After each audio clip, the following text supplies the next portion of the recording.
Senhores deputados, boa tarde a todos. Eu cumprimento aqui na pessoa do presidente Pedro Campos e também a nossa Sara Félix, que é a presidente da FENG, a nossa Associação do Fisco Mineiro. Eu falo aqui pela FEBRAFIT, Associação Nacional das Associações de Fiscais de Tributos Estaduais. Já há muitos anos, e mais especialmente desde a apresentação das PECs 45 e 110, nós trabalhamos para subsidiar, com elementos técnicos, os debates que levarão o Brasil para um sistema de tributação sobre o consumo mais moderno e funcional.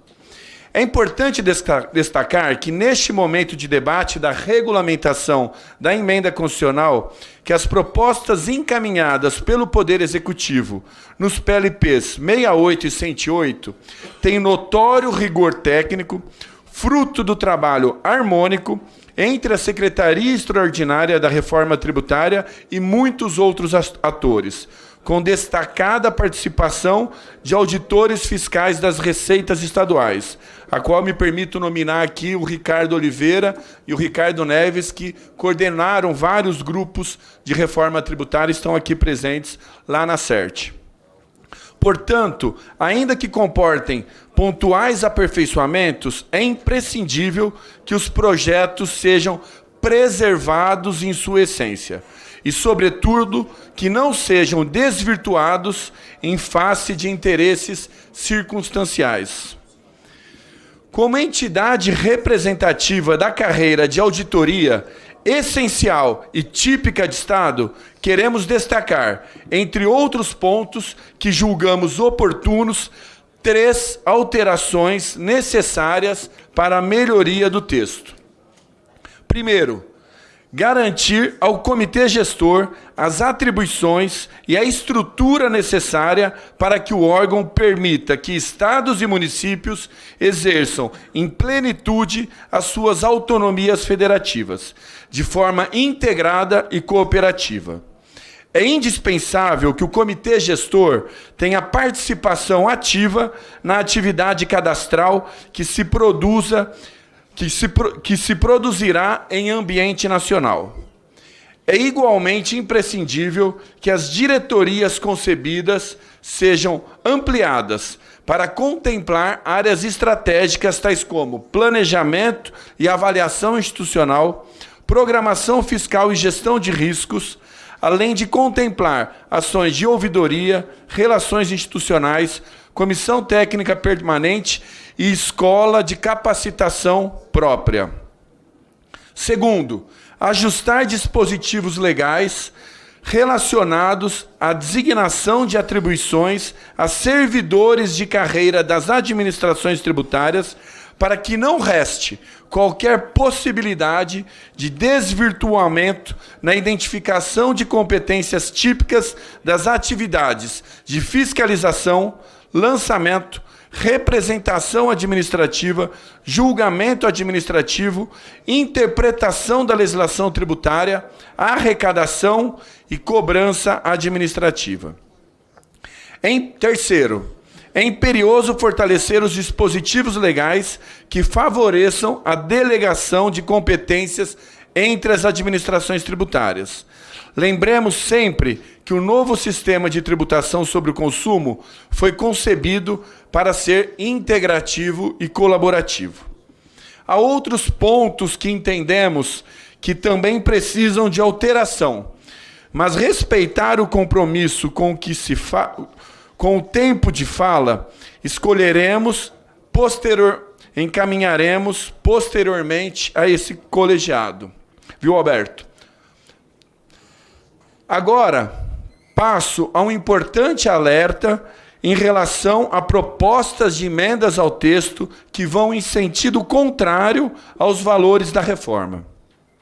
Estão sendo defendidas sugestões de mudanças que claramente prejudicarão contribuintes e comprometerão a simplificação, a eficiência administrativa e a fluidez dos sistemas, apenas para tentar preservar feudos que já não encontram guarida no cenário de evolução social a que nos propomos. Estamos certos da lucidez que norteiam os trabalhos desta Casa Legislativa, mormente dos grupos de trabalho destacados para esse escrutínio dos textos legais. Mas não podemos deixar de chamar a atenção dessas injustificadas agressões ao texto técnico cuidadosamente concebido. Fraudes fiscais estruturadas são reiteradamente debeladas pelo exercício exclusivo das atribuições legais das administrações tributárias federal e subnacionais. Portanto, não há que se relacionar seu combate à amplificação da divulgação de informações de interesse fiscal. Informações relacionadas aos processos de cobrança judicial e extrajudicial, e mesmo de eventuais fraudes à execução, são regularmente disponibilizados às procuradorias, o que se antevê também no ambiente do comitê gestor. Também avaliamos como impróprias as propostas de concentrar a atividade de inscrição em dívida ativa nas procuradorias. Esta não é a realidade de alguns estados e da ampla maioria dos municípios, por questões estruturais e de administrações. A inscrição em dívida ativa não se relaciona com a atribuição exclusiva de representatividade do ente em âmbito judicial e extrajudicial. Mas, de fato, o maior incômodo que apontamos vem da clara tentativa de ceifar a faculdade conferida ao comitê gestor de coordenar métodos adequados de solução de conflitos.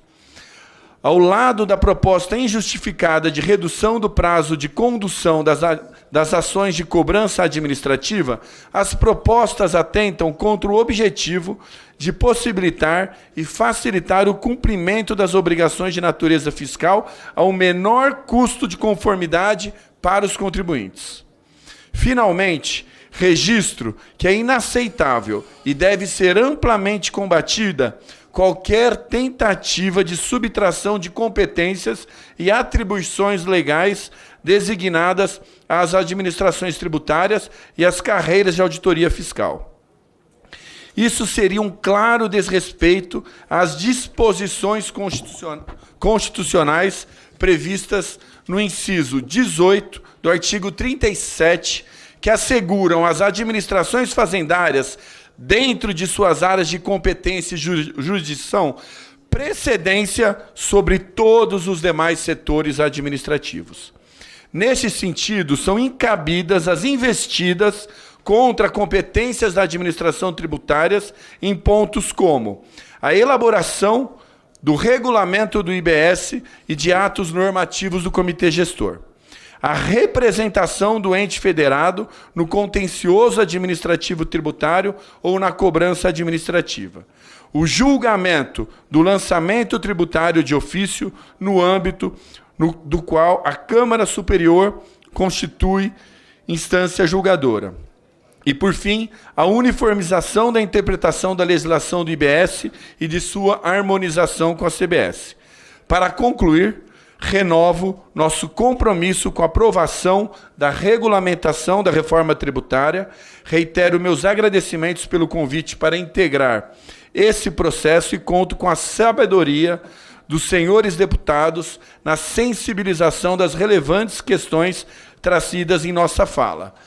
Por fim, eu quero falar que a gente reitera também as falas anteriores, especialmente a questão do free rider, que trouxe aqui o nosso presidente Fábio Macedo da FENAFIM, e também os meus antecessores que falam da questão da transação administrativa e que a gente deve, para melhorar a eficiência do processo de cobrança, que os incentivos sejam maiores no começo da cobrança e não no final do processo, para que não incentive a litigância tributária que levou o Brasil a índices sem precedentes de 70% do PIB em contencioso administrativo e tributário.